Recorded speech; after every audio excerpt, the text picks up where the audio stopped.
biko ana m asị ndị Izuọgụ ndị nwe m nọ ndị nwe biko Ikeji 2023 wụrụ ihe ga-abụrụ anyị ihe odere igwugwu.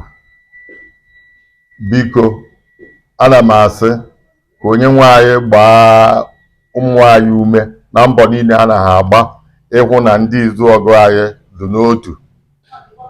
Ọ ga-adụrụ nwoke mma, ọ ga-adụrụ nwaanyị mma o. Ihe a nọwa udo origbo orima, onye anwụna ma ibe ya efuna.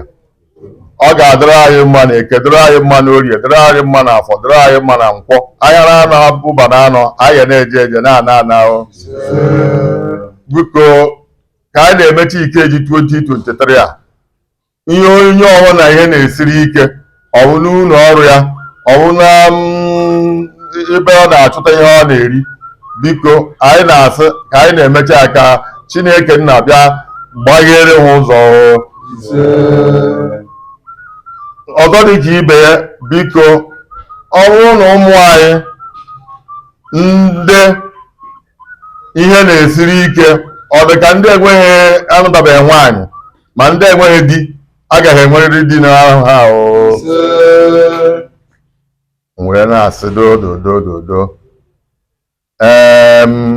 mbọsị ọbụla ihe ọjọọ ga-adụ n'ụzọ, ọkpa agaghị apụdo anyị n'ama o. Ọ kpapụ anyị n'ama, anyị ga-eje batara onweghị ihe ga-eme anyị o. Biko ana m asị ọ dụrụ nwoke mma ya dụrụ nwaanyị mma o. Aha m bụ His Royal Highness Eze Oliver Mbadiwe Dike the Third,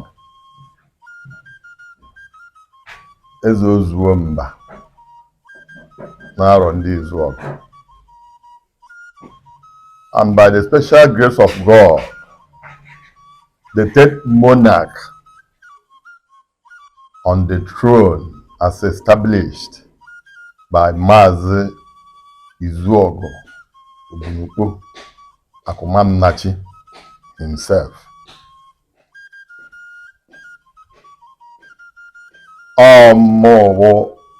The Eze and traditional ruler of our Izuogu ancient kingdom, nke dị n'ime Arondizuogu Idato North. Nke mbụ bụ Arondizuogu bụ an offshoot of Arochukwu. Ịgwa anyị eziokwu, ogo anyị na Arochukwu amankwụ. Just like any other Arab settlements here and there.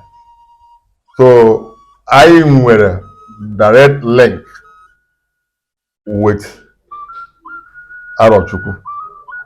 Even nna anyị Izuogu na onwe nwere ọkpụ dị ebe ahụ. Or a trader visiting from Arochukwu that travel bende Uzuakoli bra wee na-aga. So finally he decided to settle down this side. Arondizuogu a clan. Let me say a nation now, because Arondizuogu belong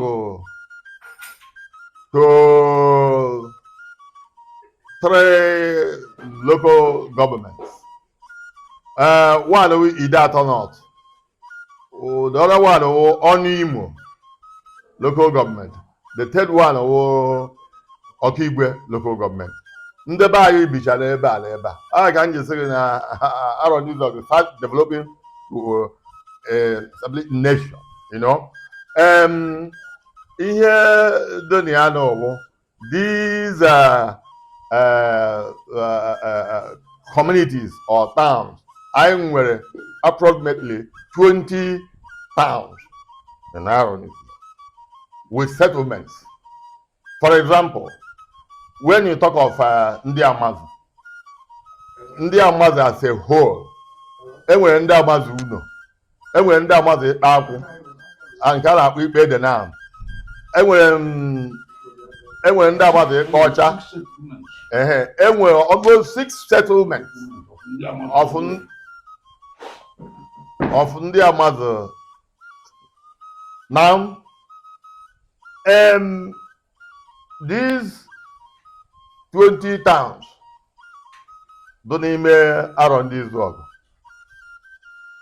Ebe a ka esi wee kepụta 11 autonomous communities. 1. Awa Izuogu, ndị Uchi Izuogu, Ihemi Izuogu, Akemi Izuogu, Ogbuojiọma, Ejezie, Aro Amụrọ, Aro Ofe Imo, Aro Ụmụduru, Akụnwanta Iheme, so on and so forth. Nna anyị Izuogu were the first monarch. Ọ ya chịchara o were bata nwa ya wa Awa. Awa were the second son. Uche were the first. Mana o nwere ihe nwere edeji wee ebe nwee. O ji wee rụzie na Awa weziere isi. Ọ nna ya Izuogu si ya karacha zere na-ekwe onye ji anọchi anya ya. Nke ahụ bụ history. So anyị Maazị Izuogu were the first, Awa were the second, Okoronkwo Awa were the third, Oti wee were the fourth. Then Oti bịa mụọ ụmụ isii. Ya akpọ ya Obi na-esi. Obi na-esi aha onye bụ ọkpara bụ Dike, Ụkagha, Imo, Ọjị, Ụkọbasị na Oti Nwoti. Ọ ka o si were dụrụ. Ihe mekwere na Dike 1 achịgwo, Dike 2 my predecessor achịgwo, mụ na onwe m Dike the third, Oliver Mbadiwe Dike, I can use the third and the 10th monarch. All ụmụ Izuogu nọ na-achị site n'aka nna ha Izuogu. Oche ahụ o hiwere ọ ya na-aga otu ahụ. O nwebeghị ihe niile na 10th ka m gwara gị. Ihe ndị niile nọkọzi ha o nwere ndị nọ na first, nwee ndị nọ na second. Ikeji ndị Izuogu bụ ihe nna anyị Maazị Izuogu hiwere. O ji were ama ndị bụ ndị. Ọnọdụ ezi a na-enwe ya enwe. Ịbịa na ngwuru ọbụla o nwere onye bụ isi. Ere aha ka o si were dụrụ were na-aga. O nwere mgbe ọ bịaziere onye a na-abakara ahụ ya na-aka nkụ. E nwechara ndị ọzọ ha na-edobere ihe anya. Nke a na-emere ha metụta ya ọfụma. Ya na onwe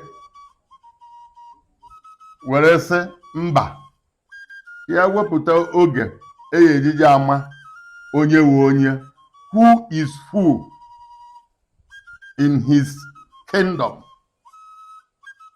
Ọ ya ka o ji wee Ikeji. And Ikeji ahụ dị ihe ọwụ significantly, it means homage paying. Ibu ihu. Ọ ya ịbịa ha na be unu, onye nke ọdụdụ na be unu ga-eme gịnị? Ga-abịa sọpụrụ onye nke ọzọ na-eso elu. Onye aha esowe. Then from the lowest to the top. Ọ ka esi were eme. So basically ihe eji were wepụta ya bụ ka a mara onye wu onye na ndị Izuogu. A na-enwe eke ọdụ Ikeji nke mere nyaha. Kwa ahụ eje na-eke ndị Izuogu azụọ onye ọbụla na-eje na ndị nwere ọkụkọ, ndị nwere ewu, ndị nwere nka, ndị nwere nka, ma ọjị ma ọsụ ya ma ọsụghị ya, a na-agbakọnata were megide zụta ihe eji were ma nri ma ọsụ ya ma ọsụ ha wee zụkọta ihe eji were eji akwa nna anyị ugwu ka aha ọbụla n'elu mbọsị orie, mbọsị oyi egbugbu, mbọsị aha bụ mbọsị a na-eme gịnị, a na-asọpụrụ nna anyị ukwu Maazị Izuọgụ. Mbọsị aha ka a na-egburi wee sị ya nna ado biko ọngụ gbatara na anyị na-eri were na-azọbagharị na-eri ya na ntụtụ aka ọ sị na ọ bụghị ndị ihe a gara ime as the founder of this very kingdom anyị na-asị gị mbọsị a ka anyị wepụtara an annual event anyị ji wee na-aje ekene mbọsị oyi then mbọsị afọ otu aka aha a na-emekwe mgbe aha ewetaziri mmọnwụ ewetazie mmọnwụ a na-enwezi carnival a na-esozi ya a na-agba iri a na-eme nke a na-eme nke a na-enwe fun fair added to it ọ ya bụ ihe dị na ya then mbọsị nkwọ ọ bụrụkwa the same fun fair ka a na-eme na-eti mmọnwụ because mgbe mbụbụ enweghị the introduction of masquerade mana ọ na ka emeziere anya nọkọtachazie a na-add color to it wee na-eme ka ya wụ ihe na-adị ụtọ ikwu eziokwu enwegwo mgbanwe n'ihe dụrụ ime emume Ikeji ọ dị ka aha iti mmụọ ọwụ na ebe ahụ o nwezi ndị na-abụ abịarụzie achịrị chaplet na-aga na-eme ihe a niile which shows na the fetish idea adụgwo drastically reduced. Actually o nwere mgbe a na-atọ ebune na nkwọ ịfada ndị akụ nwata ofe imo o nwere mgbe a na-eme mgbe a na-eji atụ aka ama aka onye ka ewu o nwere ndị ya atọwa ha ihe ma ebe a tupu ịhụ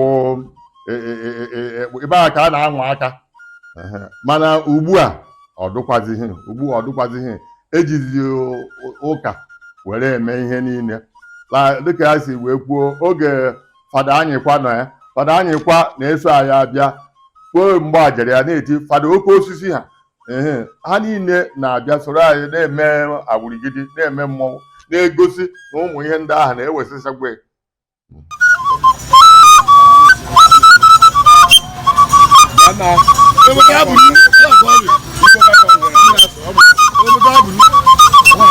Just